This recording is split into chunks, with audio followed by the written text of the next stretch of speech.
Tabarruk ini bisa dengan orang yang masih hidup, itu bisa. Air dibacakan bacaan ruqyah, itu tabarruk namanya. Atau dengan orang yang sudah meninggal, datang ke makam para aulia, baca Quran, berdoa pada Allah, itu tabarruk juga. Kalau Wahabi mengatakan syirik. Kemudian ditiupkan, kemudian diberikan kepada orang yang sakit misalnya, itu tidak jadi masalah. Jadi minta doa kepada orang masih hidup boleh, tidak boleh kepada orang sudah meninggal dunia. Bismillahirrahmanirrahim.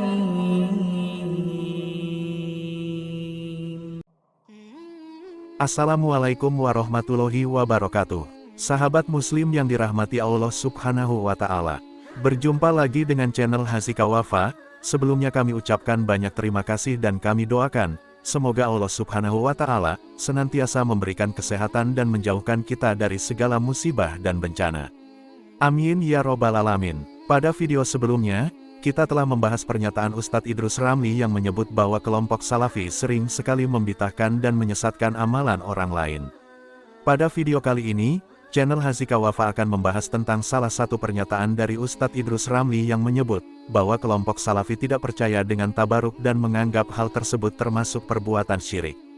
Pernyataan tersebut beliau sampaikan dalam ceramahnya di akun YouTube pribadinya beberapa waktu yang lalu. Adapun pengertian tabaruk adalah kegiatan mencari berkah atau mencari tetapnya kebaikan dari Allah subhanahu wa ta'ala. Tabaruk dapat dilakukan dengan mencari barokah melalui pengaruh orang-orang yang dipandang alim, seperti nabi, wali, kiai, dan orang-orang soleh. Tabaruk juga dapat dilakukan dengan mencari berkah dengan sebuah perantara yang dianggap membawa sebuah keberkahan. Dalam ceramahnya Ustadz Idrus Ramli membahas bahwa tabaruk adalah salah satu amalan dari Ahlus Sunnah wal Jamaah, baik tabaruk kepada orang yang masih hidup maupun orang yang telah meninggal dunia. Hal tersebut diperbolehkan sesuai anjuran dari Nabi Muhammad SAW.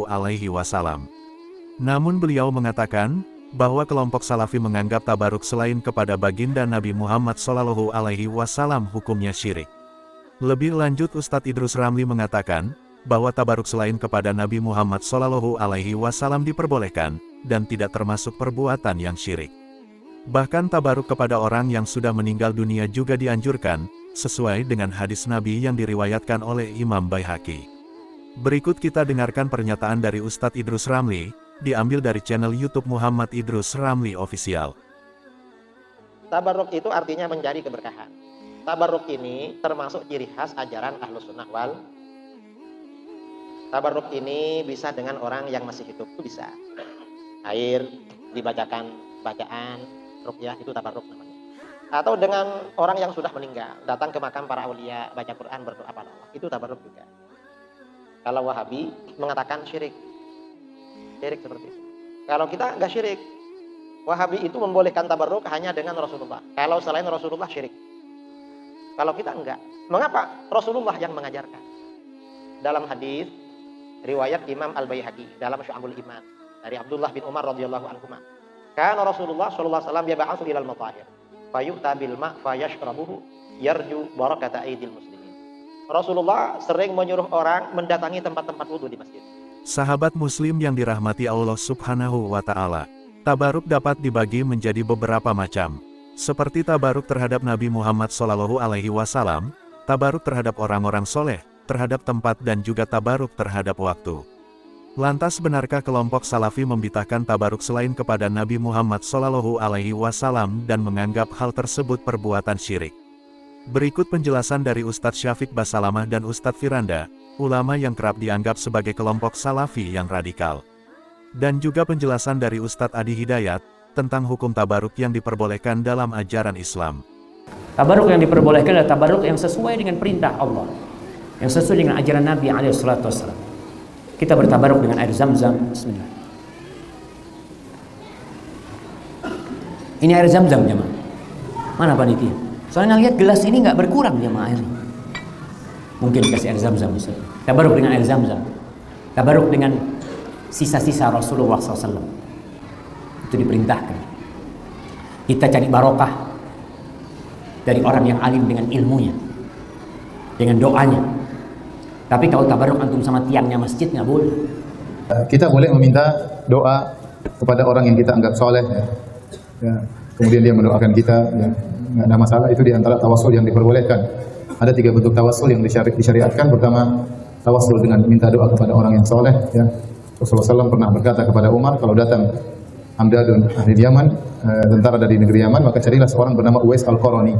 Kalau kau ketemu dengan dia, maka dan setelah Nabi meninggal, mintakan agar dia mendoakan ampunan untukmu. Maka setelah Nabi SAW meninggal, Nabi selalu kalau ada bantuan dari negeri Yaman, Nabi tanya-tanya, Afikum Uwais, apakah ada orang bernama Uwais? Umar tanya-tanya. Akhirnya ketemu, maka Umar menyampaikan wasiat Nabi untuk agar Uwais berdoa buat Umar bin Khattab radhiyallahu taala anhu. Ya. Jadi tidak mengapa. Adapun sarung yang didoakan oleh kiai ini yang saya heran ya. Karena ini kekhususan Nabi sallallahu alaihi wasallam. Waktu Nabi memberikan ini kepada Abu Hurairah, ini kekhususan Nabi sallallahu alaihi wasallam. Nabi tidak lakukan kepada yang lainnya dan sahabat tidak ada yang melakukan juga pada lain. Tapi ini mukjizat Nabi sallallahu alaihi wasallam mendoakan Abu Hurairah dengan kain yang dipakai oleh Abu Hurairah sehingga Abu Hurairah tidak pernah lupa. Adapun kalau ada sekarang kiai doain sarung kemudian kasih, ini saya agak ragu nih. Ini dari mana seperti ini ya? Adapun kalau air dibacakan di ruqyah, maka ini tidak mengapa, ruqyah yang syar'i, baca surat Al-Fatihah kemudian ditiupkan, kemudian diberikan kepada orang yang sakit misalnya, itu tidak jadi masalah. Jadi minta doa kepada orang masih hidup boleh, tidak boleh kepada orang sudah meninggal dunia. Tuh, ini dulu saya baca.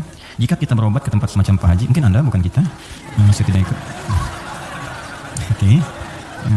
Jika Anda berobat ke tempat semacam Pak Haji yang orang sebut, lalu Anda dikasih obatnya, air minum, dan doakan, apakah itu masuk syirik atau bagaimana Ustaz? Mohon pencerahannya Ustaz. Tergantung. Jika Anda minta doa, tabarruk dengan doa itu wasilah supaya mohon berdoa, didoakan kepada Allah. Anda bisa berdoa sendiri, minta, ya, dan bisa saling mendoakan. Nabi kan saling mendoakan dengan sahabat, doakan. Bahkan Nabi minta dibacakan oleh Abdullah bin Mas'ud Al-Quran. Abdullah bin Mas'ud datang sini, coba bacakan surat ini. Kata Abdullah bin Mas'ud, ya Rasulullah, Anda kan yang Nabi, tapi saya ingin mendengar bacaanmu. Sama sahabat saling mendoakan, biasa saling ketemu, doakan, itu biasa. Dan boleh, adabnya boleh. Anda ketemu ulama minta doa. Dulu kami begitu, bertemu ulama minta doa, Syekh doakan kami, doa kami. Sekarang gak beda, orang ketemu Ustaz minta foto. Ketemu ulama minta selfie deh. Lengkapilah dengan doa yang ditempatkan di hati, itu doanya. Ya, doanya minta doa kebaikan. Nah, boleh Anda silakan kalau datang. Itu dalilnya di antaranya Quran surah ke-5 tadi ayat 35. Ya ayyuhalladzina amanu taqullaha wabtaghu ilaihil wasilah. Hai orang-orang beriman, tingkatkan takwamu kepada Allah, cari wasilah untuk mendekat kepada Allah. Apa di antaranya? Kisah yang paling tepat untuk menjawab ini adalah tentang Al-Fatihah itu. Jadi ada seorang yang sakit tadi, ya, kepala suku di Arab, sakit kemudian zaman itu, lalu dia minta kepada para sahabat, ngutus ajudannya, ya, untuk bertanya ada yang bisa menyembuhkan. Kata sahabat, Allah yang sembuhkan. Datang didoakan dengan baca Al-Fatihah. Itu kan paling gampang. Ketika didoakan itu dengan baca Al-Fatihah, sembuh. Saat sembuh itu dikasihlah kemudian kambing beberapa ekor. Takut, dibawalah kepada Nabi, ini indah sekali. Dilaporkan kepada Nabi, karena takut kambing itu gratifikasi. Tuh, ini bagus sekali.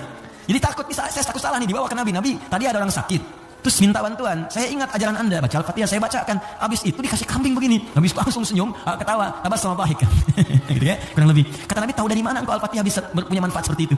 Maka kata Nabi, bagikan kambingnya, coba berikan aku bagiannya. Maksudnya Nabi, yuk kita nikmati sama-sama itu. Silakan kita nikmati, syukur kepada Allah Subhanahu wa taala. Ini artinya dalil yang membolehkan kita datang minta doa misalnya. Ya, ke orang saleh, ulama, tapi syaratnya kita pun berdoa dulu, minta sama Allah. Semoga video ini bermanfaat bagi kita semua dan menambah tingkat keimanan kita kepada Allah Subhanahu wa taala. Wassalamualaikum warahmatullahi wabarakatuh.